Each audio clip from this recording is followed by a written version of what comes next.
Day 64 in Saudi Arabia.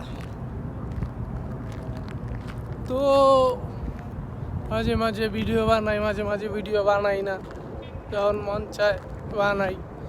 বেশিরভাগ সময় বাড়ির থাকা পরে বাইর হওয়া হয় না, তো এই কারণে ভিডিও কম বানানি হয়। আমি যেহেতু চিন্তা করছিলাম যে প্রত্যেক দিন একটা করে ভিডিও বানাবো, কিন্তু প্রত্যেক দিন ভিডিও বানানি পসিবল না আসলে, কী কমু।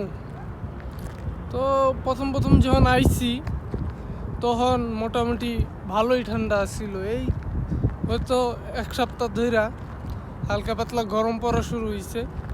গরম বলতে 40, 41, 42 ডিগ্রি উঠে। বাংলাদেশে তো গরম পড়ছে প্রায় 40, 44 এরকম গরম।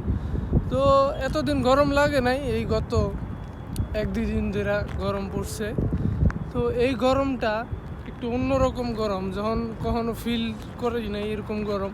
সৌদি আরব আসার পর ঠান্ডাই আসছিলাম এতদিন, তো এখন গরমটা কেমন লাগতেছে। এসি থেকে বাইর হইলে একটা গরম আছে না, যে শরীরের মধ্যে একটু জ্বলে, একটু অন্যরকম লাগে। তো ওই গরমের ফিলটা অল টাইম থাকে যখন গরম। এই যে এখন বাজতেছে কিন্তু 9টা, 9:30 বাজে, তো এখনও কিন্তু ওই গরমটাই কন্টিনিউসলি লাগতেছে। তো আজকের ওয়েদারটা খুবই, বাতাস আছে ভালো, বাতাসটাও হালকা পাতলা গরম, চারটাও খুব জোস। বাইরে হয়েছি কই একটু ভিডিও বানাই না।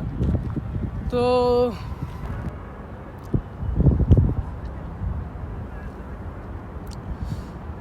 সৌদি আরবের ওয়েদার, আবহাওয়া একটু গরম হওয়া শুরু হয়েছে, ফিল হইতেছে আস্তে আস্তে গরমটা।